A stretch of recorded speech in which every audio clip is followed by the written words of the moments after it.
6 મહિનામાં સ્ટાર્ટ થઈને બંધ થઈ જાય છે. હા એટલે એ લોકો છે ને એમની પાસે એવું બેઝિક વિઝન નથી કે મારે કેમ સ્ટાર્ટ કરવાનું છે બિઝનેસ. કોસ્મેટિક્સ જે છે ને એ બ્રાન્ડ સ્ટાર્ટ કરવું એના મતલબ તમારે એક નવી વેન્ચર તમે સ્ટાર્ટ કરી રહ્યા છો, તમારા બિઝનેસ નવો સ્ટાર્ટ કરી રહ્યા છો, તો તમારે તમારા બિઝનેસમાં છે ને 5 પાંડવ હોવા જોઈશે. એ કે અમને ડિટેલ આપો, કારણ કે હું તો તમારા તમને બિઝનેસમાં personally- એ 5 પાંડવ છે તો તમારો બિઝનેસ સક્સેસ થશે, અને નથી તો એ ફેલ થશે. ચાહે એ બિઝનેસ કોસ્મેટિક્સનો હોય, કોઈ પણ category નો રમકડાનો હોય કે કોઈ પણ હોય. પહેલું તો કે યુધિષ્ઠિર. યુધિષ્ઠિર એટલે શું કે સચ્ચાઈ, ટ્રુથ, લોયલ્ટી, કે તમે જે બોલો છો, તમે જે દેખાડો છો એ પ્રોડક્ટના રિઝલ્ટમાં આવશે. વાહ ભાઈ વાહ. બીજું તો કે અર્જુન જેવું તમારું લક્ષ્ય હોવું જોઈએ, ક્લિયર હોવું જોઈએ, vision ક્લિયર clear હોવું જોઈએ. બાજુની બ્રાન્ડ શું કરે છે, ઓલો શું કરે છે, એનાથી કોઈ મતલબ નથી. કઈ બ્રાન્ડે કેટલા રૂપિયા ફંડ રેઝ કર્યું કે કોણે કેવી રીતે ગ્રોથ કર્યો, એનાથી કોઈ મતલબ નથી.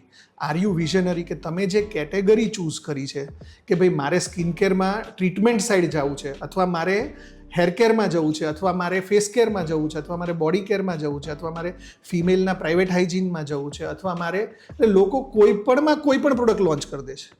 બ્રાન્ડ નક્કી કરે મારે ફિમેલ હાઇજીન ઉપર અને ફેસ વોશ લોન્ચ કરે, બ્રાન્ડ નક્કી કરે ફેસ કેર ઉપર અને બેબી કેર પ્રોડક્ટ સાથે એડ કરી દે.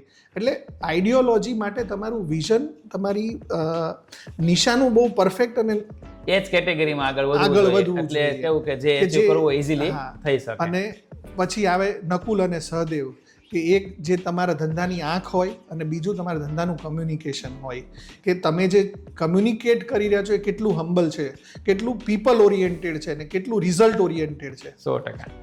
અને આંખ મતલબ કે માર્કેટમાં શું ચાલી રહ્યું, તમારો વિઝન શું છે, ફ્યુચર ફોરકાસ્ટિંગ શું છે, સહદેવ તમારે જોશે. અને આ બધું થયા પછી તમને કોસ્મેટિક ઇન્ડસ્ટ્રીમાં એક મેન્ટર જોશે કે જે તમારી બ્રાન્ડ મેન્ટરિંગ તમને તમારા ફિલ્ડમાંથી કરી આપે. કોસ્મેટિક્સમાં જેણે 15 વર્ષ કાઢ્યા છે, એક્સપિરિયન્સ છે. એક્સપિરિયન્સ છે, કે જેની પાસે મેન્યુફેક્ચરિંગ કેપેબિલિટી પણ હોય, પ્લસ સાથે સાથે એની પાસે સ્કેલની બી કેપેબિલિટી હોય, કે તમારે બ્રાન્ડ, તમારી શરૂઆત ભલે તમે લાખ રૂપિયા, 2 લાખ રૂપિયા કે 10 લાખ રૂપિયાથી કરી હોય, પણ તમે એને 100 કરોડ, તમારું જે લાઈન છે કે 100 કરોડ સુધી લઈ જવું તો શું થાય? આજે 100 CR એટલે એક બોલિવૂડના મૂવી કેમ 100 કરોડને ક્રોસ કરે, બોલવું ઈઝી છે પણ પહોંચવું ખરેખર અઘરું. એવું ઇન્ડસ્ટ્રીની અંદર બી એક આ લાઈન છે કે 100 કરોડ કંપની એ બનવા માટે તમારે ક્યાંક ને ક્યાંક એ રાઈટ એંગલ ઉપર તમારે કામ કરવું પડશે. અને જ્યારે તમારી પ્રોડક્ટ બોલશે ને ત્યારે તમારે ઓછું બોલવું પડશે. મેં આવા બહુ બધા એક્સપિરિયન્સ જોયા છે કે પ્રોડક્ટ સામેથી લોકો માંગતા હોય કે મારે આ જ પ્રોડક્ટ જોઈએ, આ જ કંપનીની જોઈએ છે. માર્કેટિંગ કરવાની જે કહેવાય ને, પ્રોડક્ટ સારી હોય ને એટલે તમારું ઇઝીલી તમે એને માર્કેટમાં ગ્રોથ કરી શકો. જે પાંડવ્સની વાત કરીને એમાં સૌથી મહત્વનું કામ છે તમારા એચઆરનું, તમારો ભીમ, કે જે તમારી ટીમને કંટ્રોલ કરે અને આ દરેક વ્યક્તિ બરાબર કામ કરી રહ્યા છે, તમારી પ્રોડક્ટ સ્ટ્રેટેજી બરાબર કામ કરી રહી છે કે નથી કામ કરી રહી. એમ આ 5 પાંડવો બી ઓવરઓલ તમારા માટે જરૂરી છે. આપણે બ્રાન્ડ સ્ટાર્ટ કરી, આપણે પ્રોડક્ટ બજારમાંથી લઈ આવ્યા, આપણે એડ ચાલુ કરી દીધી, આલી ગયું તો તીર, નહીં તો તુક્કો, એ રીતે ધંધો નહીં સ્ટાર્ટ થાય. તમારે પ્રોપર જનરલી મેક્સિમમ લોકો એવું વિચારે છે, પણ આ તો કહે ને આપણે એક અમે કાઠિયાવાડીમાં એક આમ કહેવત સાંભળી છે, વાંહે કૂતરું દોડવું હોય ને તમારી ગમે એટલી મોટી વંડી હોય તમે ઠેકી જાઓ. આ એની જેવું છે બિઝનેસમાં, કે તો તમારે આ કરવું જ છે. કોઈ પણ સંજોગમાં પ્રોબ્લેમ આવે, એરર આવે, એનું બધી જ વસ્તુનું, મને તો એટલી ખબર છે ગમે એટલા પ્રોબ્લેમ આવે બધી જ વસ્તુનું સોલ્યુશન છે. પણ તમે જે 5 પાંડવ કીધા ને, એ 5 પાંડવ તમારી હારે રાખવા પડે. અને એ જ તમારા બિઝનેસમાં તમને સફળ કરાવશે. તમારા બ્રાન્ડ લોયલ્ટી, તમારા પ્રોડક્ટમાં જે લખ્યું છે એ તમે કમિટ કરી રહ્યા છો, કસ્ટમરને આપી રહ્યા છો. તમારો ટીમ મેનેજમેન્ટ, તમારો ભીમ, તમારું લક્ષ્ય, તમારો અર્જુન, તમારું કમ્યુનિકેશન, તમારો નકુલ, અને તમારું વિઝન જે તમારો સહદેવ, કે જે તમને આગળની બી દ્રષ્ટિ તમને એ આપી શકે. અને એની સાથે સાથે કે જેને તમારા આ સ્કિન કેર ઇન્ડસ્ટ્રીમાં 10 થી 15 વર્ષ વિતાવ્યા છે, એનું મેન્ટોરિંગ, કે તમે એવા લોકોને મળતા રહો કે જેને ઓલરેડી બ્રાન્ડને 100 કરોડ સુધી લઈ ગયા છે, બ્રાન્ડને નેક્સ્ટ લેવલ પર લઈ ગયા છે. પણ તો આ પેકેજિંગ પાર્ટનર, મતલબ તો પછી આ પ્રોડક્શન પાર્ટનર કેવી રીતે સિલેક્ટ કરે કે જેની પાસે આપણે આપણી પ્રોડક્ટ કોસ્મેટિકની બનાવ્યું હોય? માર્કેટમાં બહુ બધા છે ઓલ ઇન્ડિયામાં, બરોબર, કોઈક લો રેન્જમાં કરે, કોઈક હાઈ રેન્જમાં કરે, તો આ સિલેક્શન કેવી રીતે કરાય? સિલેક્શનના છે ને બહુ સિમ્પલ ટેકનિકલ ફંડામેન્ટલ છે, જે તમને કદાચ એઝ અ કોસ્મેટિક બેકગ્રાઉન્ડ તરીકે હું બતાવું ને તો બહુ સાદા નિયમો છે સફળતાના. એવી રીતે સારા મેન્યુફેક્ચરરના બી બહુ સાદા નિયમ છે. પહેલો નિયમ શું છે કે તમારો મેન્યુફેક્ચરર FDA અપ્રૂવડ છે. બસ સૌથી સાદો નિયમ. હવે લોકો FDA વર્ડ વાપરે છે, પણ જો તમે પ્રોડક્ટ ગુજરાતમાં બનાવવાના હોવ ને તો એ વર્ડનું નામ છે FDCA, food drug cosmetics authority. જે નામ ચેન્જ થઈ ગયું છે અને આજે બી લોકો FDA જ વાપરે છે. ખબર જ નથી એમને ડાયરેક્ટ બધા મેન્યુફેક્ચર પાસે પહોંચી જાય. કોણ બે જગ્યાએ કોસ્ટિંગ કઢાવે, કોણ સસ્તા પાસે કરાવી નાખે. એટલે સફળતાના કહેવાય ને ત્યાં તે રેશિયો ઘટી જાય. સસ્તા રોએ 12, મહેંગા રોએ એક બાર. પણ એને ત્યાં કસ્ટમરની લાઈન લાગે, કારણ કે રિઝલ્ટ મળે ને. રિઝલ્ટ છે. બરાબર. બીજો કયો પોઈન્ટ ધ્યાન રાખવો જોઈએ? પહેલો પોઈન્ટ છે કે તમારા કસ્ટમરની રેગ્યુલેટરી ડોક્યુમેન્ટેશન સપોર્ટ. આજે તમે બ્રાન્ડ ભલે તમે સુરતમાં કે તમારા લોકલ વિસ્તારમાં 10 દુકાનથી કે 5 દુકાનથી કે ઓનલાઈન તમે બહુ સાદી રીતે ચાલુ કરી, પણ તમે બ્રાન્ડ જ્યારે મોટી કરશો ને ત્યારે તમે ફસાશો. રેગ્યુલેટરી કે કમ્પ્લાયન્સ તમને આજે કોઈ પૂછવા એટલા માટે નથી આવતું કે દેશ બહુ મોટો છે, તમારે નજરમાં આવ્યા નથી, તમે હજી કોઈ નજરમાં આવ્યા નથી. પણ જ્યારે આવશો ને ત્યારે તમારે છેકથી છેકનું ભરપાઈ કરવી પડશે. કમાણાની કરતાં વધારે 10 ગણું આપવું પડશે. એટલે તમારા મેન્યુફેક્ચરર તરીકે તમારા મેન્યુફેક્ચરર પાસે FDA, GMP, WHO સર્ટિફિકેશન છે તો તમે ત્યાં બનાવો, નકર ના બનાવો. બીજો પોઈન્ટર તમને કહું કે શું તમારો મેન્યુફેક્ચરર BMR, BPR, BQR અને MSDS અને COA આ 5 પ્રકારના રિપોર્ટ્સ અને ડેટાબેઝ મેન્ટેન કરે છે? બરાબર. કે ખાલી FDA ને બતાવવા માટે એણે ચોપડા પર રજિસ્ટર બનાવેલા છે? દરેકે દરેક બેચ જે કોસ્મેટિક્સનો બનાવવાનો હોય ને, આ કોસ્મેટિક બહુ હ્યુમન સેન્સિટિવ વસ્તુ છે, હ્યુમન બોડી પર ટચ થવાની છે. એટલા માટે સરકારે આને રેગ્યુલેટરી ડિપાર્ટમેન્ટમાં રાખી છે. અને ત્યારે જ્યારે આ રેગ્યુલેટેડ છે ત્યારે લોકો નિયમો સાથે છેડછાડ કરે છે અને પ્રોડક્ટને એવી રીતે નથી બનાવતા જે રીતે એને બનાવવી જોઈએ. એટલે BMR પ્રોસેસ છે ને એ બેચ મેન્યુફેક્ચરિંગ રેકોર્ડ્સ છે કે દરેક બેચની અંદર તમે કેટલા ઇન્ગ્રેડિયન્ટ વાપર્યા, ઇન્ગ્રેડિયન્ટ વાપરતા પહેલાં એની સ્ટેબિલિટી સ્ટડી, ક્વોલિટી ટેસ્ટિંગ એ બધું કર્યું છે કે નથી કર્યું. તમે રેડીમેડ બેઝ લાવીને બી બનાવો છો તો પણ એના રિપોર્ટ્સ તમારી પાસે છે, એની એક્સપાયરી ક્યારે છે, એના વપરાનાર ઇન્ગ્રેડિયન્ટની એક્સપાયરી ક્યારે છે. સસ્તુંનો મતલબ એવું જ છે કે ક્યાંક ને ક્યાંક જોલ થયેલો છે. મોંઘુનો મતલબ એવો નથી કે બહુ સારું હશે, પણ તમે ફોલો કરો પોઈન્ટ્સ કે BMR બન્યો છે, BPR બેચ પેકેજિંગ રેકોર્ડ. હવે જો જે મેન્યુફેક્ચરર બેચ પેકેજિંગ રેકોર્ડ નથી બનાવતો એનો મતલબ શું છે કે તમે 100 કિલોનો બેચ બનાવ્યો, 100 કિલોનો બેચ બનાવીને તમારે 10,000 બોટલ ફિલ કરવાના, તેની જગ્યાએ 9700 બોટલ ફિલ થઈ, અથવા તો 100 કિલોનો બેચ બનાવીને તમને કીધું કે 11,000 બોટલ ફિલ થઈ, તો ઉપરની 11,000 બોટલ પછી પાણીથી જ ભરેલી છે. આનું કાળજી રાખવાવાળા બહુ જોકે નોલેજ નથી. એટલે બુક વાઇઝ સિસ્ટમ ફોલો ન થતી હોય અને એનું ક્વાર્ટરલી મેન્યુફેક્ચરર ઓડિટ ન કરતો હોય ત્યારે આ બધી વસ્તુઓ પ્રોબ્લેમેટિક થતી હોય છે. અને BQR એટલે બેચ ક્વોલિટી રેકોર્ડ, કે તમારા બેચ ઈચ બેચ બન્યા પછી તમે એની ક્વોલિટી ટેસ્ટિંગ કરાવડાવો છો. તમે ગોલ્ડન સેમ્પલ માંગો છો તમારા મેન્યુફેક્ચરર પાસે કે ભરતા પહેલાં મને 2 પીસ મોકલજે ભાઈ, એ તમારો હક છે. ગોલ્ડન સેમ્પલ લેવું કંપની આપે ખરી? કંપની આપવું જ જોઈએ. ઓકે. અને પણ માંગતા નથી. હા, માંગતા નથી આપણે, એટલે કંપનીઝ આપતી નથી. ઓકે. ગોલ્ડન સેમ્પલ 2 તમારી પાસે રાખવાના હોય અને 2 મેન્યુફેક્ચરરે પ્રોડક્ટની એક્સપાયરી સુધી એની પાસે રાખવાના હોય, સ્ટાન્ડર્ડ 25 ડિગ્રીના રૂમ ટેમ્પરેચરમાં. તો પછી આવું મેન્ટેન કરતા કેટલા હશે? બહુ ઓછા. અને જે નિયમો પ્રમાણે કરવાનું છે પણ કરતા નથી. કરે કે ના કરે એ દરેક મેન્યુફેક્ચરરનો વ્યક્તિગત વિષય છે. એટલે તમારે ચૂઝ કરતા પહેલા બહુ ધ્યાન રાખવાનું કે તમે ગોલ્ડન સેમ્પલ મેળવી લો છો દરેક બેચનું. કેમ કે બજારમાં પ્રોડક્ટ જશે, તમે માની લો કે 10,000 પીસનો એક બેચ બનાવડાવ્યો તો તમે કંઈ 10,000 પીસના ઢાંકણા ખોલીને તમે ચેક નથી કરવાના, તો તમે કેવી રીતના પ્રોબ્લેમ આવશે ત્યારે કંટ્રોલ કરશો? તો કે તમારી પાસે પડેલું ગોલ્ડન સેમ્પલ જો બગડી ગયું છે તો મેન્યુફેક્ચરિંગ ડિફેક્ટ છે, અને નથી તો માર્કેટ ડિફેક્ટ છે. મતલબ માર્કેટમાં તપાસ કરવાને જ જવાની કે આ પ્રોડક્ટ ખરાબ છે. ખાલી આપણી પાસે જે કસ્ટમર જ્યારે કમ્પ્લેન કરે ત્યારે ગોલ્ડન સેમ્પલ ખોલો. ઓહો. કેટલું ઇઝી હતું આ વસ્તુનું. તો મને લાગે કોઈ બ્રાન્ડ ડેવલપ કરવાનું બહુ રેર કેસમાં ખબર હશે કે આ રીતના કલેક્ટ કરતા રહેવાનું. અને આ 2 પીસ એટલે તમારો કદાચ 200 રૂપિયાનો ખર્ચો છે તો કરો, પણ એનો તમને લોંગ ટર્મમાં ફાયદો છે.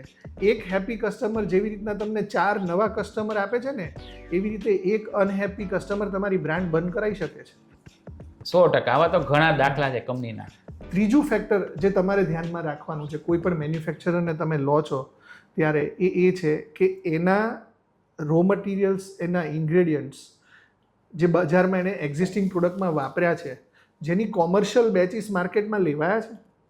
કોમર્શિયલ બેચીસનો મતલબ એવો છે કે 99% અત્યારે જે કોસ્મેટિક બ્રાન્ડ્સ લોન્ચ થાય છે ને, એ સ્ટેબિલિટી સ્ટડી જ નથી કરતી. એક્સિલરેટેડ સ્ટેબિલિટી સ્ટડી કરીને એક ટર્મ છે કેમેસ્ટ્રીમાં, કે તમારું પ્રોડક્ટ તમે લેબલ પર લખ્યું છે કે 3 વર્ષ સુધી મેન્યુફેક્ચરિંગ મારું ચાલશે, તો એ પ્રોડક્ટ એક્સપાયર નહીં થાય. તો એ 3 વર્ષ એ રહેશે કે નહીં રહેશે એનો રિપોર્ટ ક્યાં છે? કોઈ પાસે રેર કેસમાં હોય. તમે કોઈ પણ બ્રાન્ડને પૂછો કે તમારું એક્સિલરેટેડ સ્ટેબિલિટી સ્ટડીનો રિપોર્ટ આપો, 99% બ્રાન્ડ પાસે તમને નહીં મળે.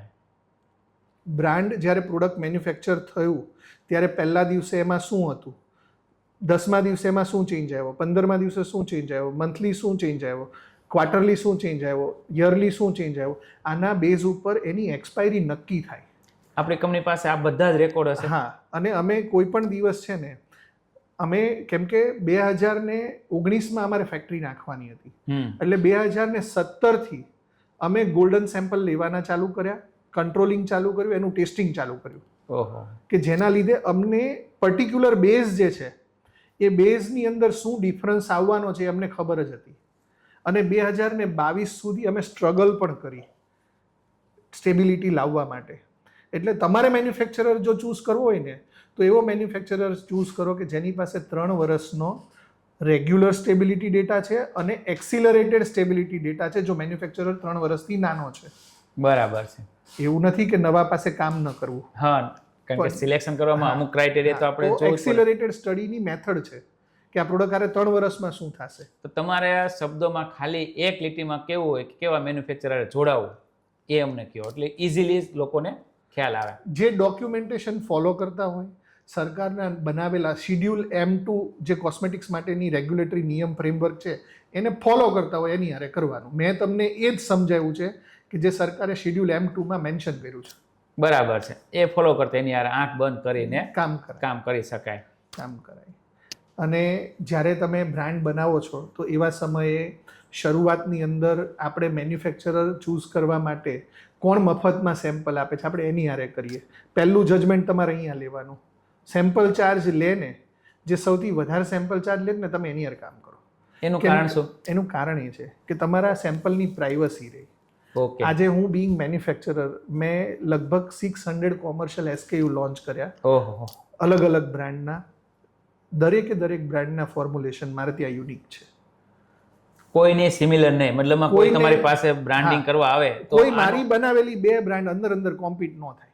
ઓહો, તમે એટલા બધા SKU ડેવલપ કર્યા છે. એટલે તમારો SKU નો જે ફોર્મ્યુલેશન કોડ છે ને એ યુનિક હોવો જોઈએ.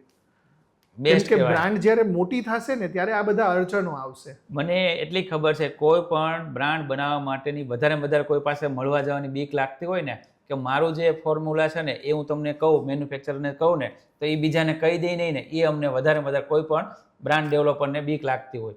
અને તમે જે કીધું ને કે 600 બ્રાન્ડ અત્યાર સુધીમાં ડેવલપ કરી, તો એના માટે બી સાહેબ દીપકભાઈ, એના માટે NDA છે, એક ફોર્મેટ છે જે દરેક મેન્યુફેક્ચરર સાઇન કરે. ઓકે. તમારી સાથે તમે બ્રાન્ડ બનાવો છો તો તમારે સૌથી પહેલા ફોર્મ્યુલા શેર કરતા પહેલા, તમારો આઈડિયા શેર કરતા પહેલા તમારે NDA સાઇન કરાવવાનું.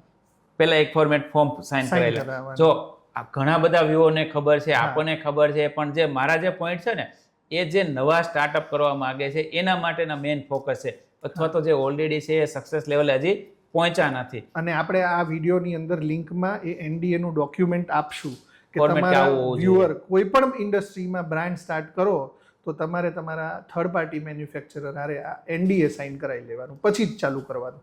અને હવે આ પ્રોડક્ટનો ખ્યાલ આવી ગયો કે આવા મેન્યુફેક્ચરર, પણ પેકેજિંગ કેવું હોવું જોઈએ એ કેવી રીતે સિલેક્ટ કરાય? સી મેં છે ને પેકેજિંગ માટે દીપકભાઈ આપણે બહુ સિરિયસ સબ્જેક્ટ પર જતા રહ્યા, હા પણ મેં બહુ બધી એવી એડ જોઈ છે કે જેમાં હું તો ઇન્સ્ટાગ્રામ છે, ફેસબુક છે, બધું જોતો રહેતો હોય, તો એવી બી એડ જોઈ છે કે જેમાં ફેસ વોશની એડ થાય પણ લેબલ ઉપર ક્યાંય ફેસ વોશ જ ન લખ્યું હોય. હા એટલે કેમ કે બ્રાન્ડ ઓનરને આ બધી કાંઈ ન ખબર પડતી હોય. બ્રાન્ડ ઓનર તો નવા છે, પણ તમારા લેબલનું ક્યુસી થવું જોઈએ. લેબલનું બી ક્યુસી થઈ અને લેબલ જ્યારે તમારું બને ને ત્યારે લેબલનું પણ ગોલ્ડન સેમ્પલ આવે. અચ્છા, તમે પેકેજિંગનું બી ગોલ્ડન સેમ્પલ આવે. Label means packaging. કે તમે માની લો કે ફેસ વોશ બનાવો છો તો કાં તમે ટ્યુબમાં બનાવશો, કાં તમે જારમાં ભરશો, કાં તમે બોટલમાં ભરશો. 3માંથી એક જ ઓપ્શન છે. એક જ છે. તમે કોઈ બી શરૂ કર્યું તો એનું ફાઇનલ ભરેલું ગોલ્ડન સેમ્પલ તમે પેકેજિંગનું બી લઈ શકો છો કે તમારા મેન્યુફેક્ચરર છે. બીજું પેકેજિંગ વખતે એક વસ્તુ બીજી ધ્યાનમાં રાખવાની જરૂર છે. આપણે શું કરીએ, જે સૌથી ઓછા 500 પીસ આપે ને એને ત્યાંથી આપણે પેકેજિંગ મગાવીએ, મિનિમમ ક્વોન્ટિટી જે આપણે ડેવલપ ક્વોન્ટિટી આપીને ચાલુ એકવાર ગાડી ચાલુ થાય પછી સમજ પડે. એટલે આપણે શું કરી રહ્યા છીએ ખબર, આપણે ઝૂંપડું બનાવી રહ્યા છીએ, આપણે તાજમહેલ નથી બનાવી રહ્યા. એટલે ઝૂંપડું રાતોરાત બનશે, રાતોરાત પડી જાય, ડિમોલેશન આવશે, કેમ કે આપણે કોઈ કાયદાનું તો પાલન કરતા જ નથી. પણ મેઇન વસ્તુ જ્યારે સ્ટાર્ટઅપ કરતા હોય ને તો મારો એક્સપિરિયન્સ એવો છે કે ઓછા પૈસામાં ધંધો શરૂ થાય ને એવું કરવું છે. તો પછી મને એવું લાગે છે કે ત્યાં એક સાથે 10 SKU ડેવલપ કરી નાખે, એની જગ્યાએ એક જ SKU લાવો પણ પરફેક્ટ લાવો. એમ તમે કૂતરાનું એક્ઝામ્પલ આપ્યું તો કૂતરું દર 6 મહિને બચ્ચાને જન્મ આપતું હશે, પણ હાથીનું બચ્ચું 18 મહિને આવે ને તો ધરતી પર એવું ખબર પડે કે હાથીનું બચ્ચું આવ્યું છે. એટલે એક જ SKU એવી લાવો કે જે SKU માર્કેટની અંદર તમારું નામ બનાવી દે. તમે જો બ્રાન્ડના નામ આપું, તમે વીટને કેવી રીતે ઓળખો તો કે હેર રિમૂવર ક્રીમ, એક જ પ્રોડક્ટ. તમે પેરાશૂટને કેવી રીતે ઓળખો તો કે હેર ઓઇલ, એક જ પ્રોડક્ટના નામથી ઓળખો. તમે લક્સને કેવી રીતે ઓળખો, સાબુ, એક જ બ્રાન્ડ. લાઇફબોય કેવી રીતે ઓળખો, સાબુ, એક જ. પણ દરેક બ્રાન્ડમાં 15થી વધારે SKU છે. પણ જ્યારે એ વાયરલ થયા ને તો હીરો પ્રોડક્ટ એક ગોતવાની, એક હીરો પ્રોડક્ટથી વાયરલ થયા હતા. એવું તમે ઓક્સીનાઇનને ઓળખો તો કેવી રીતે ઓળખો તો કે મૂળિયાવાળું તેલ પહેલું કોણે લોન્ચ કર્યું હતું, પેરાબીન ફ્રી પહેલું કોણે લોન્ચ કર્યું હતું, તમે એનાથી તમે ઓળખો. એટલે ઓવરઓલ પેકેજિંગ જે છે ને એ બહુ રોલ પ્લે કરે. પેકેજિંગ માટે મારો એક ડાયલોગ છે, looking good, feeling good, then result will be good. દેખાશે તો વેચાશે. પેકેજિંગ કેવું સિલેક્ટ કરવાનું, પણ ફોર્મ્યુલા કેવી રીતે સિલેક્ટ કરાય?